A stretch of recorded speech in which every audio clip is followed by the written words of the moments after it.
Hi, my name's Mike, call sign K8MRD, and I'm an FT8 user. Is FT8 feeling kind of worn out and boring and monotonous? That's kind of what I thought, until I discovered a program called GridTracker.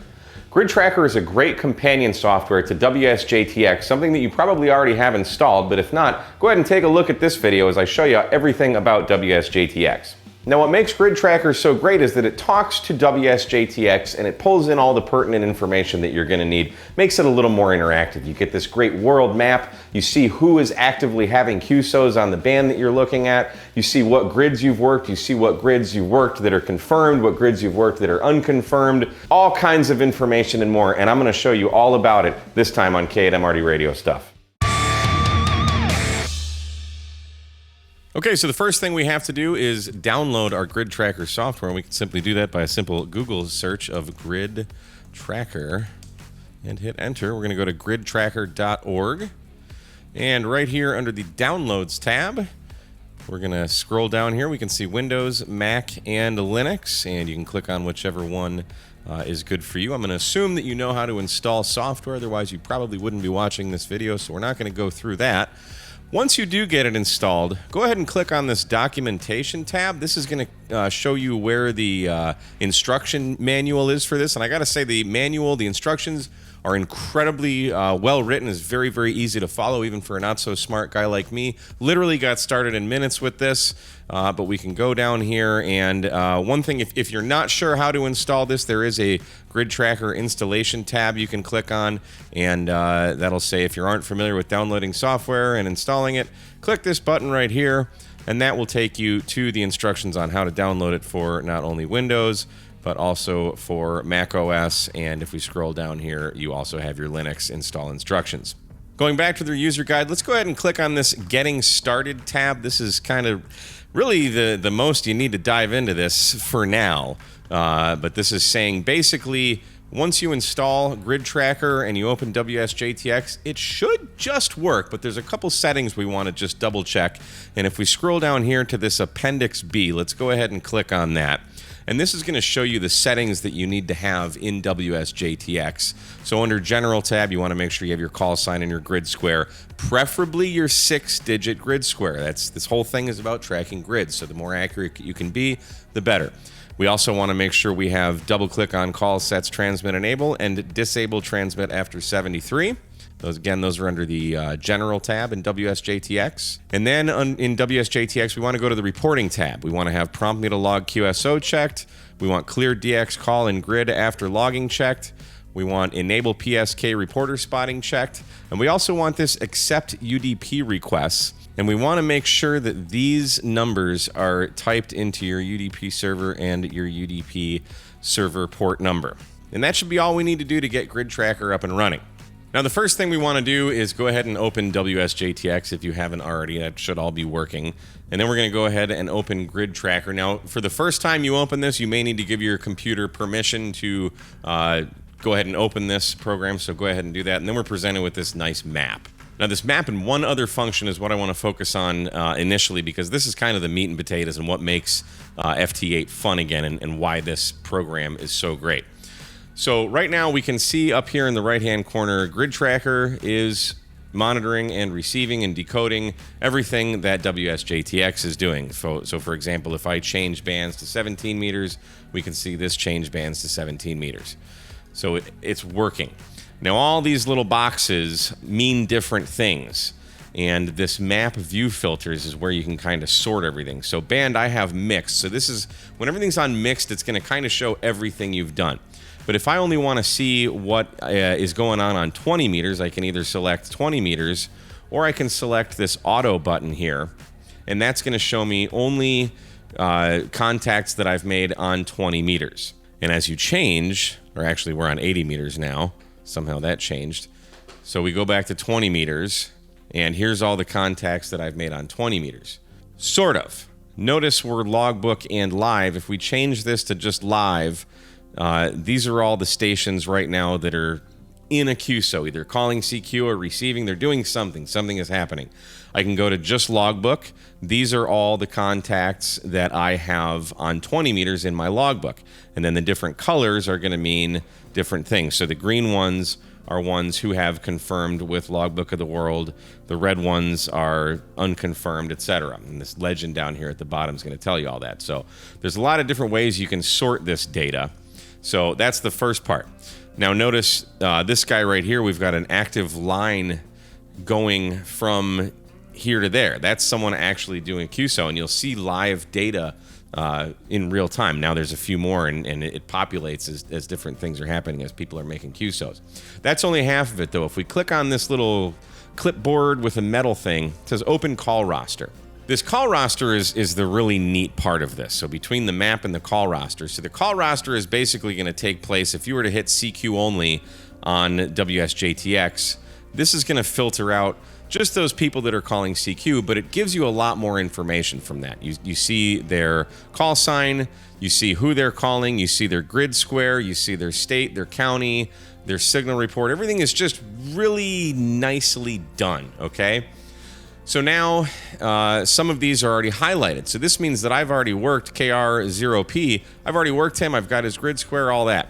So anything that's darkened out, this means I've worked his grid square. These blue ones, I have not worked that grid square. So for example, KE8 LBJ in EN82 in Oakland County, which is actually where I'm from, I've worked that county, but I haven't worked him. Where did he go? So if I wanted to specifically work him, I could, but since I've already worked that county, I don't need to. So that's how we can, just very easy at a glance, if all you're doing is chasing grid squares, you can just sit here and watch this grid column right here. And so say I needed EM48, I could just click on his call sign, or here, let's do this, EN92, there's a POTA guy, I can just click on him, WSJT-X, just put my radio into transmit, and now we're calling that guy. Very, very simple. And here you can see, here's my station calling all the way the heck up to there. My line is red. That means that I'm active, and that's how it goes. So I'll typically move this window, kind of minimize it a little bit, put it over here, put my call roster. We'll actually minimize WSJT-X as much as we can to get as much real estate here, and you can kind of just zoom out a little bit on the map, and you get this really cool kind of like multitasking WSJT-X workstation, if you will, and it's really cool. So he didn't hear me, but that's the gist of it. So let's get back to this map here, because this is where all our settings are. So obviously this is the call roster, which is this that we've been playing with. But there's a lot of other things we can do with this. Here, if you want to change your QSOs to push pins, you can click this toggle. You can, the lookup window, if you want to look up a person's information, you can click that. Here, if you want to hit stats, so I've got my log from when I moved to Texas in here. So here's the entire logbook. You can go to scores, and this will show you who's the #1 person I've worked on FT8. All kinds of statistics if you're into that. Mode types, distances, all that. DXCCs, so you can see I've worked 39 DXCCs with 31 confirmed. I need 301. That's just since I moved to Texas. You've got your CQ zones, your ITU zones, worked all counties, worked all states, worked all prefixes. Here's everyone that's live, everything that I've decoded. So that's all under stats. You can go to, and if you just hover over these, it'll tell you. So toggle online, offline mode. I've never done that. Here's your gray line. You can turn that on and off. Your map legend on and off. You can share your on-air status. Toggle hotkey list. So there's different hotkeys. So you can just push a button and it'll bring up whatever you want. So for example, L is logbook. So if you just hit that, it'll, there's your ADIF. That's pretty nice. Here you can toggle different awards overlays. So if you zoom out, it'll show you. So here's like CQ, here's ITU, here's worked all countries. I've worked Africa. Maybe my log isn't all the way in here. Worked all states, so that's how you do all that. Here's lightning strikes that are reported across the world. Here's where the moon is. Maidenhead width, either 4 or 6. I'm not sure exactly what this is, but more people show up with 4 than 6, so I'll leave on 4. Here is your settings, the gear, and this is where you can go and basically look anything you need to do in settings. Here's your grid square. You can change status, distance in miles, kilometers, nautical miles, whatever you want. Here's your lookups. Not exactly sure what this is, but there it is. Here's your audio. I've never needed to mess with any of these. Your map, you can just, this is basically just different settings to how you want the map to look. So like for your example, your gray line darkness, you can see, I keep mine pretty transparent, but you can change however you want, QRZ, path, color, whatever. Grids, you can change the colors of what all these things mean, opacity, live grid decay, blah, blah, blah. Just all your settings. Here's your logging. You can have it set to auto log to Logbook of the World, EQSL, N1MM, blah, blah, blah. Doesn't work for my logging software, Aether, unfortunately, but that's okay. I do all my logging manually. You can get different kinds of alerts. You can change some call roster settings. OAMS, I have no idea what this is, but it's got that too. You can look at a specific logbook. You can go to your updates and your about, so you can see what version you're on. Right here under ADIF, this is where you can actually upload your ADIF file. So for example, I went to my logging software, my main logging software, and I took all of the FT8 contacts that I had from when I moved to Texas. I exported that into an ADIF that I called FT8 ADI, and you simply double click on it and you can import your ADIF into this so you can see all of your contacts. So that's really cool. So you can actually kind of backload your contacts from before you loaded this software in here, which is nice. Or if you just want to start fresh, just start fresh, and it'll just take whatever WSJT-X's contacts has in it moving forward, and it will add it to GridTracker. So however you want to do it, you can export from GridTracker. You can do all kinds of stuff with your ADIF there. So that's neat to know. This sun thing here, view current conditions, that's going to show you the solar, terrestrial, and weather data. Right now everything's pretty terrible, but FT8 is still working. Imagine that. If you want to donate to the cause, you can click on that. That'll bring you to where you can donate to the to the GridTracker folks. Toggle audio mute. I have no idea what this does. Perhaps if I had it going through speakers or something, I don't know. Spots, you can see if you've actually been spotted when you're working. It will spot you to the spotting page. I don't know what this PSK 24-hour report does. I've clicked on it. I didn't see what it did. You can toggle the time zone layers. US NextRad, not sure what that is. You can toggle all grid overlay so you can see all that. You can toggle the GridTracker users. Messaging window, I've never messaged anyone, but it's got that. And here, this POTA thing is neat. Let's get rid of those toggles.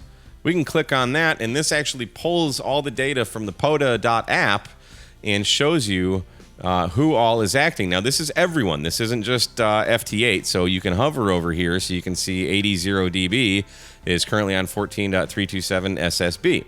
Go down here, WD4DAN, go down here, November 5 Golf, some special event stations. So that's pretty neat. So that is really cool. That's actually a new feature that they've added into here.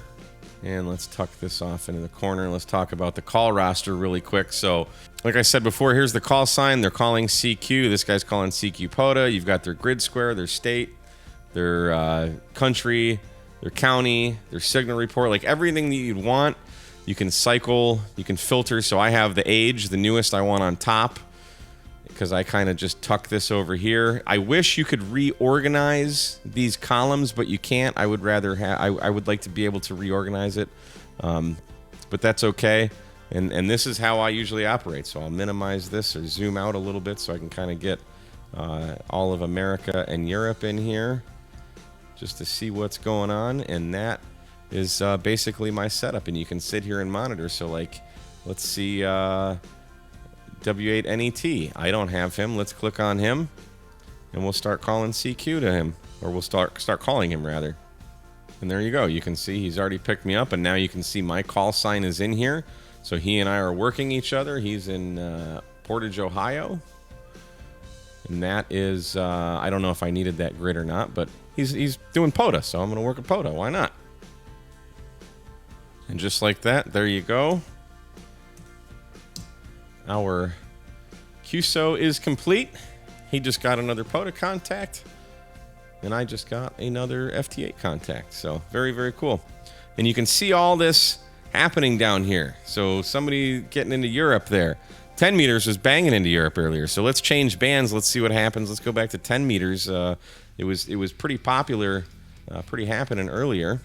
And I want to go back to this map here real quick. So we're on auto. Notice there's way less grids that I've worked on here. Because we're on auto, it's only looking at what I've done on 10 meters. If I want to look at mixed, well, there's everything. But maybe I want to get all grids, all bands. So if we keep that on auto, it's going to show just what I've worked on 10 meters. So that's pretty nice. And then we can go back here and minimize that. And now we can start seeing who's calling on 10 meters. So look at all these grids that are still blue that I haven't worked. So here's Canada, Portugal, Madeira Island. Let's hit that guy. Yeah, look, you can see everybody's trying to get this guy. And now there I am. So, it's really cool. You can see what's going on, what bands are hot, what call signs hot, because you'll see like a whole part of the world or a country all going after one person. And as I look at my geochron here, you can see that similar activity going on. It's really neat. So it just really makes FT8 exciting again, and it really hones in all of the information that you're going to see just from the WSJT-X window. Here's Spain. He's +1. He's got a great signal. Like all the information you need is just right there. It's so cool. And for this to just work so seamlessly with WSJT-X, it's super easy to get installed and get started. It's just awesome. So look, here's South Africa. You want South Africa? Just click them.